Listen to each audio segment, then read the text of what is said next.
जय हिंद। आज पॉलिटी का क्लास 3 है, जिसमें क्लास 1 में भाग 1 और क्लास 2 में भाग 2 पढ़ा दिए थे। आज भाग 3 का टाइम है और भाग 1 भाग 2 आपने नहीं देखा तो पिछला वीडियो जाकर देख लीजिएगा प्लीज़, ठीक है। भाग 3 में देखिए आर्टिकल कहाँ से कहाँ तक आते हैं, पहले तो ये इम्पोर्टेंट है। तो भाग 3 में जो आर्टिकल है वो 12 से लेके 35 तक आर्टिकल्स इसमें आते हैं। क्या अनुच्छेद इसमें इतने आते हैं। भाग 1 में 1 से 4 तक, भाग 2 में 5 से 11 तक, भाग 3 में 12 से 35 तक, ठीक है। और भाग 3 में चर्चा किसकी की गई है, मैंने कुछ भाग है, चैप्टर है, तो चैप्टर में कौन से चैप्टर है, चैप्टर का क्या चर्चा है, यही चैप्टर का इसका नाम है क्या है, ये मौलिक अधिकार। क्या मौलिक अधिकार, ठीक है। इसको इंग्लिश में बोलते हैं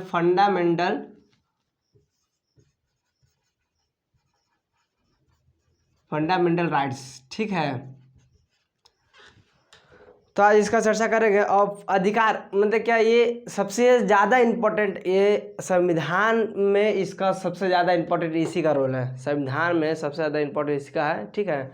इसमें समझेंगे हम लोग मौलिक अधिकार मतलब क्या, अपना अधिकार क्या क्या है, ये आप अपना अधिकार क्या क्या है ये आप बता सकते हैं, ठीक है। अब देखिए आर्टिकल 12 में जब आप निकलते हैं तो आर्टिकल 12 में क्या बताता है, इसमें परिभाषा किसकी, तो मौलिक अधिकार का जो परिभाषा है वो इसमें डेफिनेशन दिया गया है, ठीक है। अब आगे बढ़ते हैं इसी कड़ी के साथ। तो 13 में क्या बताया गया, अल्पीकरण। क्या है अल्पीकरण, भाई अल्पीकरण मतलब क्या, ठीक है, आप तो ये समझेंगे। तो 13 जो ये चीज़ है ना, इसमें अगर ऐसा कोई कानून जो संसद पास करती हो, ठीक है, और सुप्रीम कोर्ट को ठीक ना लगे कि ये कानून ठीक नहीं है, ये समाज में ये मौलिक अधिकार को ये हानि पहुंचा सकती है, ठीक है, तो वैसा कानून को सुप्रीम कोर्ट क्या करती है, काट सकती है, माने रद्द कर सकती है, ठीक है। उसी का नाम है अल्पीकरण, ठीक है। अब आगे 14 में क्या है, विधि के समक्ष समानता। क्या विधि के समक्ष समानता, मैंने इसमें समानता की बात की गई है कि मैंने सब समान हो, ठीक है, हम आप हम सबके समान हो। कैसे हर एक चीज़, एक वस्तु एक दूसरे से को रिलेटेड होती है, वैसे इसमें भी हर एक व्यक्ति जो है कि सब समान रहते हैं, ठीक है। इसी का चर्चा की गई है। भाग 15 में भाग 15 बोल रहे हैं, आर्टिकल 15 में क्या की है, लिंग के आधार पे। क्या लिंग के आधार पे, जन्म के आधार पे, भाषा के आधार पे, जाति के आधार पे भेदभाव नहीं कर सकते हैं। क्या भेदभाव नहीं होगा, ठीक है। लेकिन फिर भी ये तो लिखा गया, लेकिन फिर भी आज भी होता है, ठीक है, ये तो मानने वाली बात है। नहीं लिंग के आधार पे, जैसे ट्रांसजेंडर जो होते हैं, देखिए हम लोग कितना भेदभाव करते हैं। नहीं, ये समाज में थोड़ा सा अलग ही टाइप का है। और जन्म के आधार पर भी, मैंने जन्म के आधार पर तो ठीक है, लेकिन फिर भी नॉर्थ साउथ, यहाँ जिसे देखिएगा यहाँ ईस्ट तरफ नागालैंड ये सब देखिएगा तो उन लोग से अलग ही व्यवहार किया जाता है। जो नॉर्थ इंडियन जो लोग हैं वो वे ईस्ट वालों के साथ अलग ही थोड़ा सा व्यवहार करता है, मैंने गजब टाइप का लगता है। नहीं, तो इस तरीके का व्यवहार ना हो, इसमें आर्टिकल 15 में कर सकते हैं। अगर आप करते हैं तो उन लोग क्या केस दायर भी कर सकते हैं, लेकिन फिर भी उतना अभी नॉलेज नहीं और चाहे पता नहीं है, ठीक है। तो इसकी वजह से कमी के अभाव से इसलिए पढ़ना चाहिए, इसीलिए पढ़ना चाहिए, समझ में आया ना। पढ़िए, खूब मन लगा के पढ़िए यार, जितना मन आपको करता है उतना पढ़िए, खूब पढ़िए, कोई दिक्कत नहीं, कोई आपको कुछ नहीं बोल सकता है, कोई दिक्कत नहीं है, ठीक है। आर्टिकल 16 में देखते हैं, लोक नियोजन की चर्चा है, ठीक है। लोक नियोजन माने जो SC/ST का जो भी जो सरकारी नौकरियां होती है उसमें छूट की इसमें चर्चा है आर्टिकल 16 में, ठीक है। आर्टिकल 17 में देखते हैं, अस्पृश्यता का अंत, अस्पृश्यता का अंत, ठीक है, यानी कि छुआछूत का अंत इसमें बताया गया, ठीक है। तो ये आर्टिकल 17 इस पर छुआछूत का अंत जो होता है, नहीं छुआछूत आज भी होते हैं कि आप बहुत निचले कास्ट के हैं तो आप आपके यहाँ से पानी नहीं पिएंगे, आपके यहाँ आपके घर में खाना नहीं खाएंगे, आप हमारे सामने बैठ नहीं सकते, ये सब छुआछूत है, तो इसी का अंत बताया गया। 18 में क्या है, उपाधियों का अंत, ठीक है, उपाधियों का अंत। अब उपाधि का अंत क्या है, मतलब कुछ आप तो ये भी सोच रहे होंगे कि भारत रत्न कोई उपाधि लिया, वो भी पद्मश्री का भी कोई उपाधि भी अंत हो जाएगा। नहीं, तो ये सब भारत रत्न, पद्मश्री, पद्म अवार्ड, ये सब जो पद्म जो भी रिलेटेड है ये सब अवार्ड आप रख सकते हैं। और या अगर विदेशी उपाधि आपको रखना है तो उससे राष्ट्रपति से आपको अनुमति लेना पड़ेगा, ना तो उसका अंत होगा। ठीक है, ये आ गया इसमें। ठीक है, इतना आपको समझ में आया। आर्टिकल 12 परिभाषा, आर्टिकल 13 अल्पीकरण, आर्टिकल 14 विधि के समक्ष समानता, आर्टिकल 15 लिंग जन्म भाषा जाति के आधार पर भेदभाव नहीं किया जाएगा। आर्टिकल 16 लोक नियोजन, जो सरकारी नौकरियों में छूट मिलते हो। आर्टिकल 17 अस्पृश्यता का अंत। अब आर्टिकल 18 उपाधियों का अंत बताएगा। ठीक है, अब इसी कड़ी के साथ अब आर्टिकल 19 देखेंगे। अब आर्टिकल 19 में आपको हम बताते हैं क्या है। इसको अगर आप स्क्रीनशॉट करना चाहते हैं कर लीजिए, लिखना चाहते हैं लिख लीजिए। ठीक है,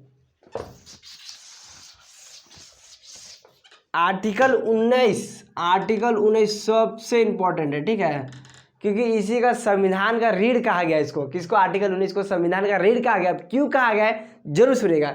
इसमें क्या स्वतंत्रता का अधिकार बताया। क्या? स्वतंत्रता का अधिकार इसमें आपको बताया गया। ठीक है, अब स्वतंत्रता का अधिकार मतलब क्या? इसी में घूमना भी कर सकते हैं,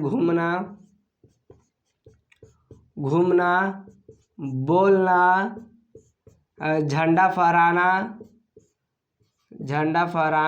ठीक है, और प्रेस की स्वतंत्रता। ठीक है, और कहीं जगह जमीन खरीदने की स्वतंत्रता, कहीं बैठक करने की स्वतंत्रता, सभा करने की स्वतंत्रता, घूमने की स्वतंत्रता, सबकी स्वतंत्रता आज़ादी इसी में आपका आर्टिकल 19 में। इसलिए इसको क्या बोलते हैं? संविधान का रीढ़ कहा गया। समझ में आ गया ना? संविधान का रीढ़ इसके क्यों कहा गया है कि इसी में सब चीज़ का आपका स्वतंत्र है। बोलना, घूमना, फिरना, चलना, जमीन जगह कहीं खरीदना, उसका सभा करना, सभा संगठन बनाना, सब कुछ करना इसी में आर्टिकल 19 में। ठीक है, आर्टिकल 20 में आते हैं। आर्टिकल 20 में 3 प्रकार के होते हैं। ये इंग्लिश में जानते हैं, इस पर एक्स पोस्ट फैक्टो है, एक्स पोस्ट फैक्टो। दूसरा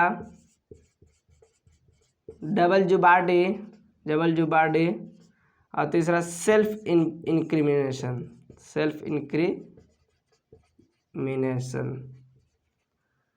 इसमें क्या है कि आप जब एक टाइम का ही होगा, जिस टाइम आप ये अपराध कर रहे हो उसी टाइम का उसी टाइम का आपको वो लगेगा, जुर्माना लगेगा। ठीक है, जैसे कि आपने 1990 में अपराध किया। ठीक है, तो 1990 का जो कानून होगा उसी के आधार पर आपको 2020 में ही क्यों ना सज़ा मिले, लेकिन उसी के आधार पर 1990 के आधार के कानून से 1990 के बाद 1990 के पहले का जो भी आधार का कानून होगा उसी के आधार पर आपको क्या मिलेगा? अपराध आपको माने ये जुर्माना मिलेगा। ठीक है, सेल्फ डिफेंस में आप खुद के बचाव के लिए आप वकील रख सकते हैं, इसका यही चर्चा है। आर्टिकल 21 में क्या है? प्राण एवं दैहिक स्वतंत्रता। प्राण एवं दैहिक स्वतंत्रता की बात कही गई है। अब स्वतंत्रता यानी कि देखो, प्राण से शब्द पकड़ी कि आपको मरने की स्वतंत्रता नहीं है, इतना याद रखिएगा। अगर आप मरने की कोशिश कर रहे हैं, अगर आप बच गए तो फिर समझिए कि बहुत ही खतरनाक होने वाला है। समझ गए ना? आप मरने से बच गए तो खतरनाक होना है, आप पे केस हो जाएगा, आप जेल भी जा सकते हैं। इसलिए मरिएगा तो पूरा मरिएगा, तो क्यों मरना है दोस्तों? जिंदगी बहुत अनमोल है यार भाई, मत मरिए मत। कुछ अलग ही जुनून, कुछ अलग। अरे यार, आप मानव जाति में पैदा हुआ, कुछ करके दिखाइए, जाइए तो ईगो तक आपका नाम हो धरती पे। समझ में आया ना? ठीक है, तो यही इसका है प्राण एवं दैहिक स्वतंत्रता, जिसमें आपको निजता का अधिकार, प्राइवेसी हो गया, जीवन जीने का, मैंने इसमें जो भी दैहिक स्वतंत्रता आता है आपको ये मिलता है। ठीक है, जैसे देखिए, आप कभी भी देखे होंगे कि आप बाइक चलाते हैं तो हेलमेट नहीं पहनेंगे तो आप पे ये चालान कटता है। क्यों काटते हैं? सोचे कभी? इसी के अंदर काटते हैं कि प्राण का आपको स्वतंत्रता नहीं, आप मरने की स्वतंत्रता नहीं रखता। अब आप सोच रहे होंगे कि हेलमेट ना मिले तो मर कैसे जाएंगे? तो मरने की बात है ना भाई। अगर आप हेलमेट नहीं पहनते हैं, आप टकरा जाते हैं कोई चीज़ से, आपका एक्सीडेंट होता है, आप मर जाते हैं ना, तो ये स्वतंत्रता आपसे छीनी गई है, मरने की स्वतंत्रता। ठीक है, याद रखिएगा। इसी के साथ आप कल इसका पार्ट 2 भी बनाएंगे क्लास 3 का। ठीक है, अगर पसंद आए तो कमेंट जरूर करिएगा। Thank you.